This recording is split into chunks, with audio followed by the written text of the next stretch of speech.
मैं डॉक्टर कुमारी सरोज, अतिथि शिक्षक जमनीलाल कॉलेज हाजीपुर के छात्रों को दर्शन शास्त्र के विषय में पढ़ा रही हूँ। सबसे पहले हम जानेंगे कि दर्शन क्या है। दर्शन शब्द से क्या अर्थ होता है। दर्शन क्या है? मनुष्य एक चिंतनशील प्राणी है। सोचना मनुष्य का विशिष्ट गुण है। इसी गुण के फलस्वरूप वह पशुओं से भिन्न समझा जाता है। अरस्तु ने मनुष्य को विवेकशील प्राणी कहा है। विवेक अर्थात बुद्धि की प्रधानता रहने के फलस्वरूप मानव विश्व की विभिन्न वस्तुओं को देखकर उसके स्वरूप को जानने का प्रयास करता है।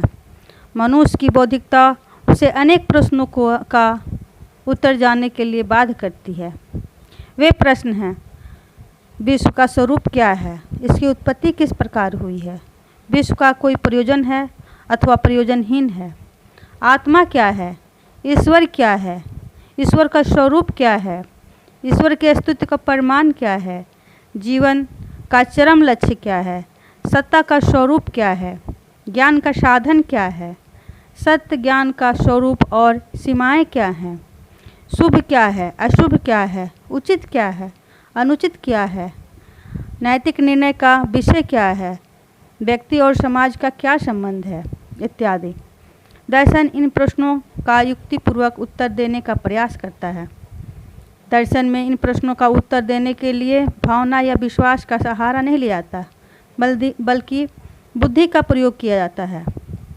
इन प्रश्नों के द्वारा ज्ञान के लिए मानव का प्रेम या उत्कंठा का भाव व्यक्त होता है। इसलिए फिलॉसफी का अर्थ ज्ञान प्रेम या विद्या अनुराग होता है। फिलॉसफी दो शब्दों के मेल से बना है, फिलॉस और सोफिया। फिलॉस का अर्थ होता है प्रेम और सोफिया का अर्थ होता है ज्ञान। तो फिलॉसफी का अर्थ हुआ ज्ञान संबंधी प्रेम। जो ज्ञान के संबंध में प्रेम बना रहे तो ज्ञान होता है। इन प्रश्नों से पता चलता है कि संपूर्ण विश्व दर्शन का विषय है। इन प्रश्नों का उत्तर मानव आदिकाल से ही देता आ रहा है और भविष्य में भी निरंतर देता रहेगा। इन प्रश्नों का उत्तर जानना मानवीय स्वभाव का अंग है। यही कारण है कि यह प्रश्न हमारे सामने नहीं उठता कि हम दार्शनिक बने या ना बने, क्योंकि दार्शनिक तो हम हैं ही। इस सिलसिले में हक्सले का कथन है कि हम सबों का विभाजन दार्शनिक और अदार्शनिक के रूप में नहीं, बल्कि कुशल और अकुशल दार्शनिक के रूप में संभव है। भारत में फिलॉसफी को दर्शन कहा जाता है। दर्शन शब्द दृश्य धातु से बना है, जिसका अर्थ होता है जिसके द्वारा देखा जाए।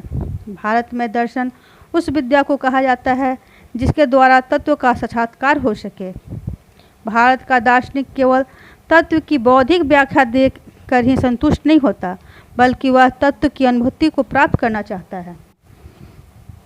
भारतीय दर्शन में अनुभूतियाँ दो प्रकार की होती है, इंद्रिय और अनेंद्रिय। इन दोनों अनुभूतियों में अनेंद्रिय अनुभूति, जिन्हें आध्यात्मिक अनुभूति कहा जाता है, महत्वपूर्ण है। भारतीय विचारक के मतानुसार तत्व का साक्षात्कार आध्यात्मिक अनुभूति से संभव है। आध्यात्मिक अनुभूति बौद्धिक ज्ञान से उच्च है। बौद्धिक ज्ञान में ज्ञाता और ज्ञेय के बीच द्वैत वर्तमान रहता है, परंतु आध्यात्मिक ज्ञान में ज्ञाता और ज्ञेय के बीच भेद नष्ट हो जाता है। चूँकि भारतीय दर्शन तत्व के साक्षात्कार में आस्था रखता है, इसलिए इसे तत्व दर्शन कहा जाता है। भारतीय दर्शन की मुख्य विशेषताएं व्यवहारिक है। भारत में जीवन की समस्याओं को हल करने के लिए दर्शन का सृजन हुआ है। जब मानव ने अपने दुखों के आवरण से घिरा हुआ पाया, तब उसने पीड़ा और क्लेश से छुटकारा पाने की कामना की। इस प्रकार दुखों से निवृत्ति के लिए उसने दर्शन को अपनाया। इसलिए प्रोफेसर हरियाणा ने कहा, पश्चात दर्शन की भांति भारतीय दर्शन का आरंभ आश्चर्य और उत्सुकता से न होकर जीवन की नैतिक और भौतिक बुराइयों के शमन के निमित्त हुआ था। दार्शनिक प्रयत्नों का मूल उद्देश्य अर्थात जीवन के दुखों का अंत ढूंढना, और तात्विक प्रश्नों का प्रादुर्भाव इसी सिलसिले में हुआ।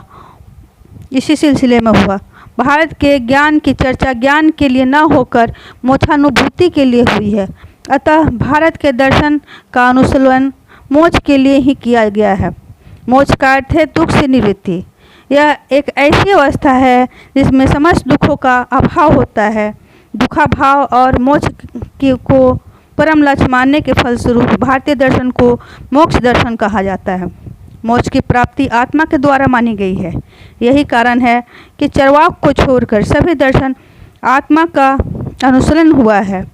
आत्मा के स्वरूप की व्याख्या भारतीय दर्शन के अध्यात्मवाद का सबूत है। भारतीय दर्शन को आत्मा की परम महत्ता प्रदान करने के कारण कभी कभी आत्मविद्या भी कहा जाता है। अतः व्यवहारिक और आध्यात्मिकता भारतीय दर्शन की विशेषताएं हैं।